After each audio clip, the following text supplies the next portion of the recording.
Salut tout le monde, bienvenue à cette édition de Fervent des Tigres. Chaque semaine, je m'entretiens avec un membre de l'organisation, un joueur ou un entraîneur des Tigres de Victoriaville. Cette semaine, on en a deux plutôt qu'un.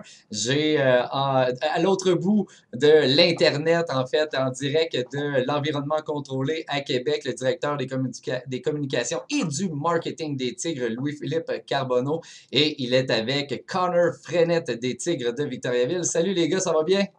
Ça va bien, et toi? Salut Tom. Ça va très bien, merci beaucoup les gars. Donc, comme je le disais, vous êtes en direct de la bulle, cette célèbre bulle dont on entend parler depuis quelques semaines déjà dans l'environnement contrôlé à Québec. Louis-Philippe, parle-moi donc un petit peu de comment ça se passe dans cette atmosphère-là. Jusqu'à présent, ça se passe super bien, Tom, depuis qu'on est arrivé. Là, on peut voir justement que l'organisation des rapports, la Ligue et les hôtels, l'aréna, on a pris nos mesures. On était prêts à recevoir justement l'ensemble des équipes. Si tu regardes à l'hôtel, là, tout est bien identifié. On n'est pas en contact avec les autres équipes. On s'assure que les règles sanitaires sont respectées, on porte le masque. Tout est vraiment super bien contrôlé, très bien organisé. Là, jusqu'à présent, c'est très agréable de vivre cette expérience-là. Là, si je ne me trompe pas, il n'y a pas de sortie ni rentrée de votre part de cet environnement-là. Non, c'est ça. Dans le fond, nous, on fait la navette entre le centre Vidéotron, oui, puis l'hôtel Le Bonne Entente où on est, nous, les Tigres. Est-ce qu'il y a d'autres. Puis quand on joue pas les journées de match, c'est ça. Outre, tu sais, dans le fond, outre ces deux places-là, là, on peut pas sortir, même pas pour aller prendre une marche. Là. C'est sûr que c'est très strict, mais on comprend que c'est une situation qui est exigée par la santé publique. Puis, tu sais, nous, dans le fond, les joueurs, puis les membres du personnel des différentes équipes, veulent jouer au hockey. Donc, tout le monde fait les efforts nécessaires là, pour respecter ces règles-là. Là, mais c'est sûr que oui, là, les sorties sont très limitées, là, outre l'aréna et l'hôtel. Est-ce qu'il y a d'autres équipes avec vous sur l'étage ou dans l'hôtel ou c'est divisé? Non, c'est ça. Dans le fond, nous, on est avec l'Armada de Blainville-Beaubriand, puis le Rempart de Québec. Je te dirais, en 2 jours, j'ai à peine vu un autre membre. Je ne sais même pas si j'ai vu un membre d'une autre équipe. Chacun est sur un étage, chacun a des corridors à respecter. On a des salles de classe, on a une salle de jeu où les jeunes peuvent jouer au ping-pong puis se reposer. Mais on n'est pas en contact avec les autres équipes. C'est vraiment bien organisé, comme je disais, pour faire en sorte qu'il y ait le moins de contact possible entre les équipes. Et de ton côté, Connor, comment tu trouves ça? Déjà que vous étiez assez, on appelle ça l'environnement contrôlé, déjà qu'ici même à Victoriaville, vous aviez déjà des consignes assez strictes à suivre, là, de vous retrouver dans cette bulle-là? Je te dirais qu'en tant que joueur, là, dans la bulle ici à Québec, à l'Hôtel Bonne-Entente, on est traités comme des rois. On se lève le matin, on a un repas déjà préparé, tu descends en bas, tu ramasses ton repas, tu vas manger.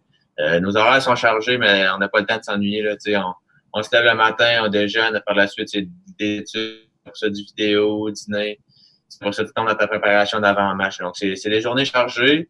On est très bien servi, puis je pense qu'on peut pas demander mieux. Là. On recommence à jouer au hockey, puis c'est ça que tous les joueurs veulent en ce moment.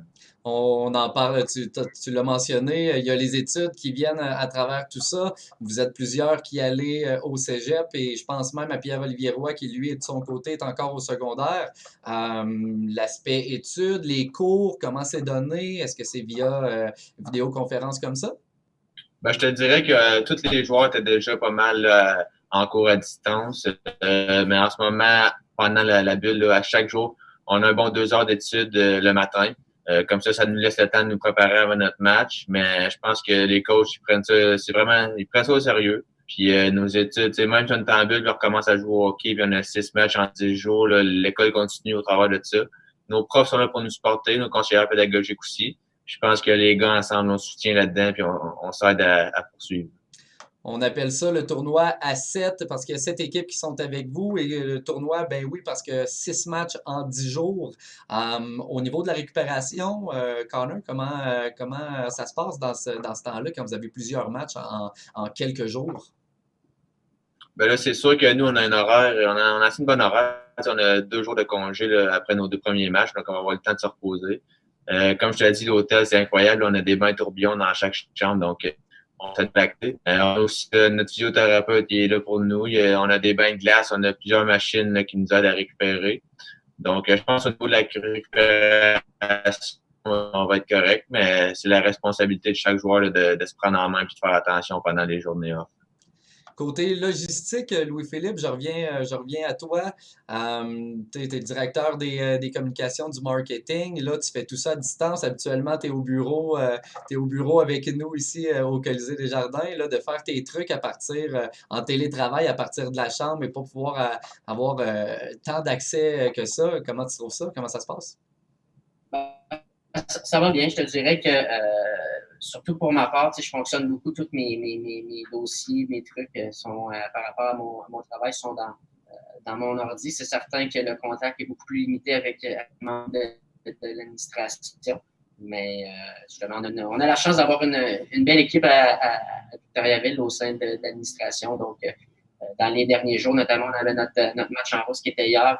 Pour tout ce qui était préparation de la web diffusion, on a une belle équipe. Là. Je suis assez bien entouré. Fait que, j'ai eu de l'aide justement pour faire en sorte que tout soit bien monté. Puis, on réussit tout de même si de mon côté, je dois m'adapter un peu à l'horaire de l'équipe hockey, ben, je réussis quand même là, à avancer mes trucs pour pas prendre trop de retard.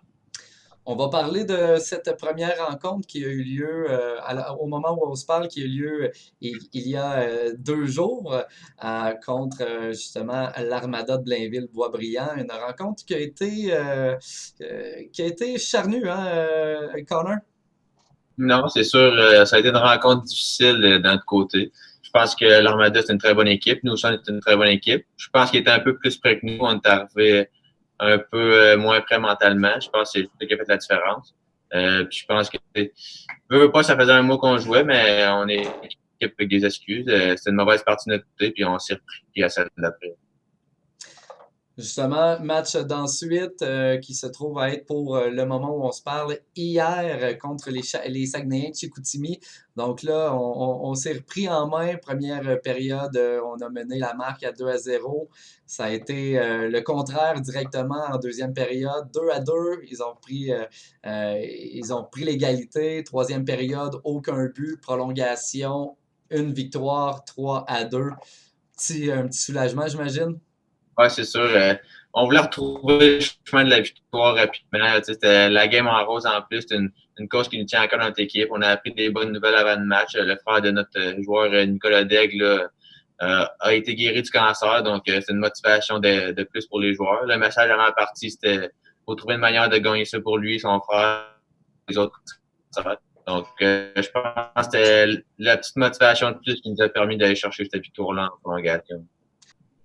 Il y a eu justement l'uniforme a été accepté à l'unanimité presque. Il y a eu de très très bons commentaires sur ce chandail rose de cette année. Plusieurs m'ont même dit que c'était le plus beau chandail en rose des dernières années qu'on a eu avec l'organisation des Tigres. Je sais pas si tu as eu des commentaires déjà à ce propos-là. On est allé plus dans le noir cette année, mais en gardant le rose, donc c'est peut-être quelque chose qui a fait que les gens apprécient. On a eu aussi là, beaucoup de commentaires positifs sur nos chandails de warm-up pour la période d'échauffement qui mettent en valeur beaucoup des partenaires, de nos partenaires des Tigres. Aussi, on a des bons commentaires. Donc, c'est le fun de voir que les opinions sont positives là, par rapport à ces chandails-là que les joueurs portent durant la saison. C'est des propriétés, en fait, qu'on utilise souvent à domicile, donc ici même à Victoriaville. On a eu la chance quand même de les utiliser dans la bulle à Québec parce que sur 6 matchs, il faut le mentionner, il y a 3 de ces matchs-là qu'on les joue comme si on était au Colisée des Jardins, donc à domicile. Il y a des gens qui l'ont remarqué, les bandes qui étaient en place lors du match contre les Saguenayens, ben c'était les bandes qu'on a ici même au Colisée des Jardins. Donc, c'est une très, très belle attention. Je pense que la Ligue a eu de départager les matchs de cette façon-là. Oui, exactement. On sait, on a autant nous à Victoriaville que les autres formations du circuit ont beaucoup de chances de pouvoir compter sur l'appui du corporatif là, dans les régions respectives. Même malgré la situation difficile, les partenaires ont continué à supporter leur équipe. Malheureusement, lorsque la suspension des activités a eu lieu, ça a rendu la situation un peu plus difficile, mais justement, là, en pouvant jouer dans la bulle à Québec, ça nous permet peut-être de mettre en valeur nos partenaires, d'essayer le plus possible de leur rendre là, une belle visibilité, puis de les aider aussi à traverser cette situation-là qui est pas facile pour personne. Et là, qu'est-ce qui s'en vient, Connor, dans les prochains jours pour vous? Donc, tu le dis, là, présentement, c'est une petite période de repos. Prochain match, le 21. Et ensuite, on aura ce dernier match contre Gatineau qui est anticipé, je pense, hein, de votre côté. Oui, je pense que c'est sûr que c'est un match là, que tous les joueurs anticipent, même les entraîneurs ont vraiment hâte. Là. Ça va être une petite rivalité qui va se créer avec Gatineau. Je pense qu'en jouant contre notre ancien entraîneur, là, ça va être quelque chose d'assez plaisant. C'est sûr qu'on veut la gagner, comme que les autres aussi veulent la gagner. Ça va être une question de celle qui a veut le plus. Mais je pense qu'on va arriver préparé. On y va un jour à la fois. On va commencer par jouer contre Québec, mais quand on va être rendu à jouer contre Gatineau, on va être prêt, c'est sûr. Qu'est-ce que tu aurais à répondre à des gens qui diraient, bon, ben Louis Robitaille a déjà entraîné plusieurs d'entre vous l'année dernière. Est-ce que Louis Robitaille va faire face aux mêmes joueurs ou à des meilleurs joueurs? Selon moi, il va faire face à des meilleurs joueurs. C'est sûr qu'on est les mêmes personnes, mais on est des joueurs améliorés, c'est sûr. Karl Mallette fait un excellent travail derrière notre banc. Il nous donne des bons conseils.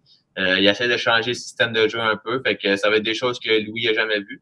Que nous autres, dans le fond, on supporte Karl dans toutes les décisions qu'il fait. Donc, je pense qu'en arrivant contre Louis, là, il va avoir des joueurs améliorés avec un différent système de jeu. Donc, ça va être un ajustement pour lui aussi.